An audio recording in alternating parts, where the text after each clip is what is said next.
In an effort to make the lesson about the characteristics of sound and the elements of music more interesting, I got my students involved in a project based on previous studies about the human perception of the connections of color and brightness with sound. The project started in the 2020-2021 academic school year and continued to run in the next year, exploring whether the results of those previous studies were in accord with our results.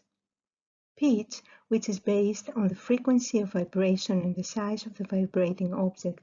Dynamics, the musical aspects related to the relative loudness or quietness of sound or music. And tempo, the speed at which a piece of music is played, were the objects of our interest. We also tried to relate the major and minor scales with brightness of color by listening to extracts from two music pieces. The impact of music, color, and light on human emotion is well known and undoubtable. From antiquity, philosophers, scientists, and researchers have been concerned with the connection between color and sound. Aristotle was the first to undertake such research, which led to his famous work Sense and Sensibilia. In 1650, scholar Athanasius Kircher tried to find connections between musical intervals and color, brightness, and color intensity. In 1734, mathematician Louis Bernard Castel tried to fabricate a color organ which threw colored lights onto a screen when its keys were pressed. Composer Alexander Scriabin used a color organ in his stone poem Prometheus. Moreover, color has been used in our notational system since at least 900 Anno Domini. In his Horn Concerto No. 4, Mozart wrote notes using red, green, blue, and black inks. The practice of using color to indicate elements of music is also found in works by contemporary composers such as Krzysztof Penderecki, Georgi Ligeti, and John Cage. Chromesthesia, a neurological condition in which non-visual stimulation results in the experience of color sensations, has been acknowledged since the 18th century. Very few people can be defined as chromesthetic. Among them were painters Paul Klee and Vasily Kandinsky, and composers Nikolai Rimsky-Korsakov, Johann Sibelius, Olivier Messiaen, and Alexander Scriabin. However, non-chromesthetic people are also capable of making connections between color and sound. One of the latest research projects was conducted by the Berkeley University of California and the University of Guadalajara, Mexico. Non-chromesthetic residents of the USA and Mexico were chosen as participants. Research was based on the hypothesis that human emotional correspondence to music leads to the choice of specific proportional colors and shades. To accomplish the research, 18 orchestral works by Bach, Mozart, and Brahms were used for the hearings. There were a lot of similarities in the answers of all participants, despite the different music traditions.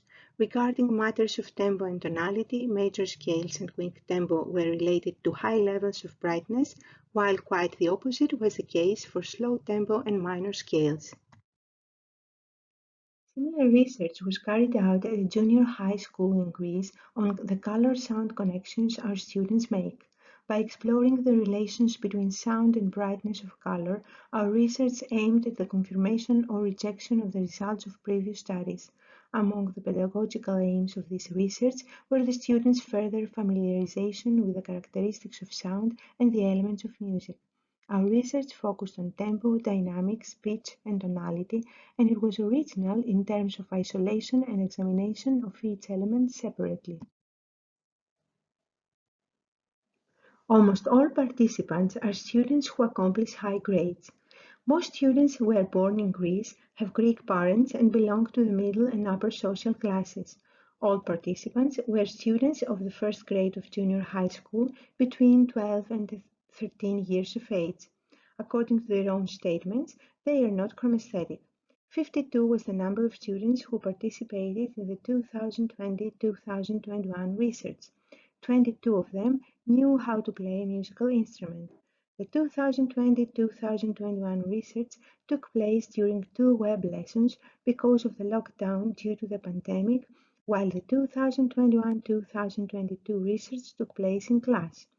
The participants of the 2021-2022 research were 43. 15 of them knew how to play musical instruments.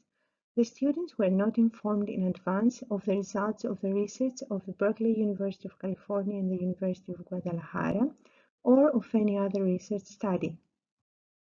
Each time, depending on the process of research, I informed the students about the characteristic of sound they had to focus on.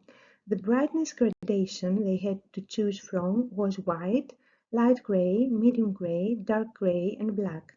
By all counts, the sound quality was always perfect during the hearings.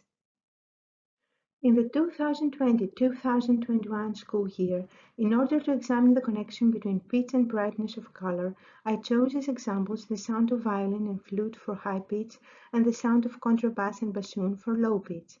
These sounds are found in the broadcasts The String Family and the Woodwind Family in YouTube.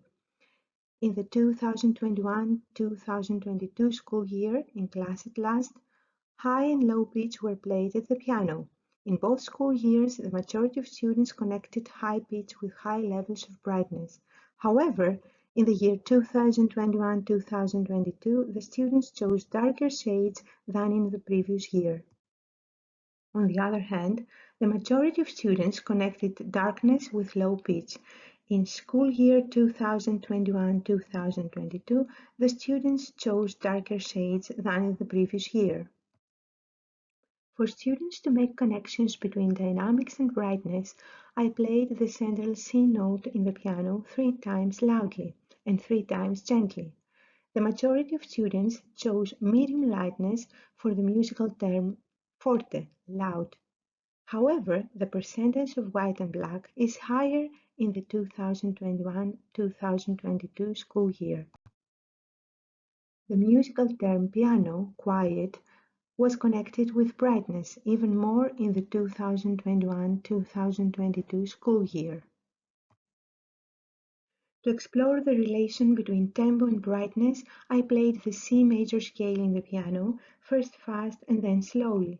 Fast tempo was connected with brightness, especially in school year 2020-2021.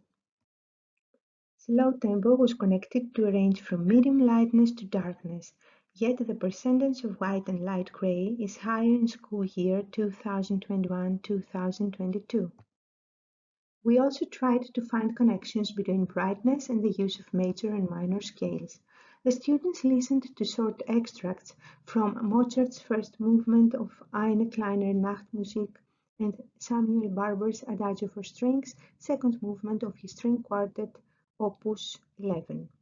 In this case, results vary significantly from school year 2020-2021 to school year 2021-2022. In the first research, the majority of students connected the extract from Eine kleine Nachtmusik with intense lightness, and no one connected it with dark gray or black color, in contrast with the following year's more moderate results. The extract from Adagio for Strings was considered connected with dark shades, especially by the 2020-2021 students. The students of both school years gave similar answers. Only slight differences can be found in the percentages of school years 2020-2021 and 2021-2022. High pitch, quietness, and fast tempo were connected to lightness from the majority of students.